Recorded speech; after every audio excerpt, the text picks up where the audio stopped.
Petit, fragile et limité en ressources, l'État d'Israël fait face à des voisins hostiles au nord, à l'est et au sud, le seul flanc inoffensif étant la mer Méditerranée. Face à de tels dangers, Jérusalem a survécu en s'alliant avec la seule superpuissance du monde, les États-Unis. Mais ce n'est pas suffisant. Compte tenu de sa situation, Israël doit également gérer ses relations complexes avec ses voisins, soit par la collaboration, soit par l'exploitation ou en faisant usage de ses avantages économiques et technologiques. Le Moyen-Orient est un lieu sans justice. Et Israël est né dans son recoin le plus rude et le plus traître. Toute l'existence du pays est définie par une menace constante d'extinction. Bienvenue sur Enjeux sur carte, nouvelle chaîne de géopolitique et de géostratégie. Abonnez-vous maintenant pour faire partie de nos premiers abonnés et ne manquez aucune vidéo. Géographiquement parlant, Israël peut être divisé en 3 régions. En tant qu'épicentre de la vie politique, économique et culturelle se trouve la plaine côtière, qui longe la côte méditerranéenne jusqu'aux montagnes de Judée. Cette région abrite les centres urbains les plus importants d'Israël, tels que Tel Aviv, Haïfa et Jérusalem. La plaine abrite également les aéroports internationaux, les ports maritimes, les infrastructures critiques et les institutions politiques du pays. La plaine côtière constitue donc le cœur d'Israël. Cependant, cette plaine s'étend sur seulement 50 km d'est en ouest. Cette petite superficie est préoccupante car elle laisse le cœur d'Israël sans zone tampon et donc sans protection. Une offensive militaire localisée, qu'elle vienne du nord, du sud ou de l'est, pourrait détruire les centres politiques et économiques israéliens en quelques heures seulement. Ce manque de profondeur stratégique est la caractéristique géographique la plus déterminante d'Israël. La simple perte d'une colline, d'un couloir ou d'un plateau pourrait avoir des conséquences extrêmement difficiles, en particulier si l'ennemi possède un armement moderne. Par exemple, un missile lancé depuis la Syrie peut atteindre Tel Aviv en quelques minutes. Et même si la technologie militaire d'Israël lui permet de neutraliser ce type de danger, l'absence de profondeur stratégique présente malgré tout un risque pour le pays. Le seul endroit qui peut être considéré comme une zone tampon est le désert du Negev au sud du pays. Connu pour être vaste, aride et peu peuplé, le Negev n'abrite que 2 lieux notables, Eilat et Gaza. Le premier, la ville portuaire d'Eilat, représente le seul point d'accès d'Israël à la mer Rouge, et donc aux marchés internationaux. Bien que la ville se situe en dehors du cœur israélien, sa valeur stratégique est indispensable, car elle permet aux Israéliens de contourner les éventuels blocus maritimes de leurs ennemis en Méditerranée. Le deuxième site le plus important du Negev est la bande de Gaza. Terre d'accueil des Palestiniens, Gaza est un marasme géopolitique. La zone a peu de valeur stratégique. C'est un lieu pauvre et négligé. Par conséquent, la bande de Gaza est en proie à une montée des idéologies et des mouvements extrémistes. Bordant le désert du Negev se trouvent les pays d'Égypte et de Jordanie, avec le royaume d'Arabie Saoudite situé non loin de là.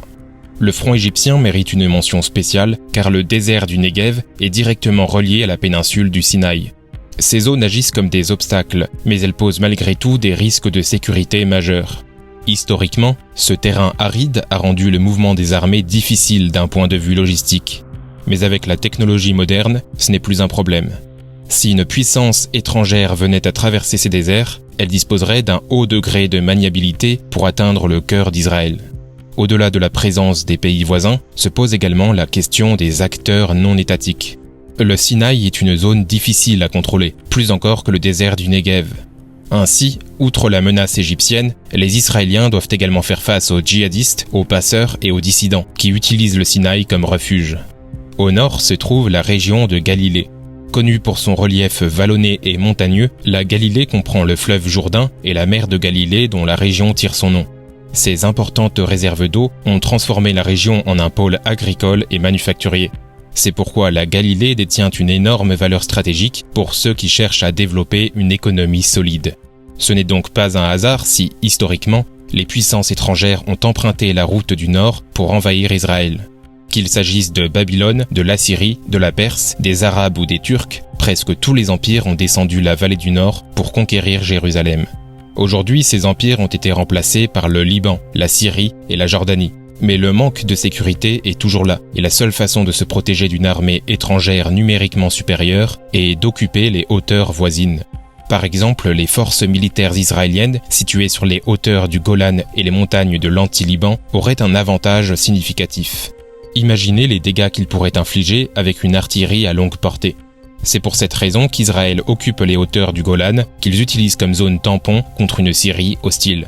Le même argument peut être avancé pour les autres territoires occupés. Par exemple, en contrôlant les hauteurs le long du fleuve Jourdain, Israël peut assurer la sécurité de son flanc oriental. Ainsi, bien qu'il n'y ait aucune validité légale à l'occupation israélienne sur ces hauteurs stratégiques, sans elle, l'État d'Israël ne serait qu'à un souffle de la destruction totale. Habituellement, les nations peuvent résoudre leurs problèmes de sécurité en formant des alliances solides ou des accords multilatéraux. Pour Israël, cependant, les amis sont peu nombreux et éloignés. Si l'un de ses voisins venait à remarquer la moindre faiblesse, il n'hésiterait pas à passer à l'action. C'est précisément ce qui s'est passé en 1948 lorsqu'Israël a déclaré son indépendance du mandat britannique. L'Égypte, la Jordanie, l'Irak, la Syrie, l'Arabie Saoudite et le Yémen sont officiellement entrés en guerre contre Israël. Dans chacune des principales régions d'Israël, les pires cauchemars géopolitiques du pays sont devenus réalité. L'Égypte a traversé le désert du Negev dans les premiers jours du combat. En Galilée, la Syrie a utilisé les hauteurs du Golan pour bombarder des colonies israéliennes avant de lancer sa propre invasion. Pendant ce temps, le cœur d'Israël, à savoir la zone entourant Jérusalem, était attaqué par la Légion arabe de Jordanie. Pourtant, grâce à une combinaison d'excellence militaire de la part israélienne et d'incompétence militaire de la part arabe, Israël a réussi à s'assurer une victoire improbable. Mais cette victoire était incomplète. Israël a entamé un processus de solidification de ses frontières et a cherché d'autres moyens de dissuasion tels que son programme de missiles nucléaires dans les années 50 et 60. Mais les pays voisins n'ont pas lâché prise. La crise des réfugiés palestiniens atteignait son point d'ébullition, le nationalisme panarabe s'installait et toutes les nations arabes commençaient à renforcer leurs armées. Une nouvelle série d'hostilités était inévitable. Et en 1967, une nouvelle guerre a commencé. À nouveau, cette guerre a tiré profit des faiblesses géostratégiques d'Israël.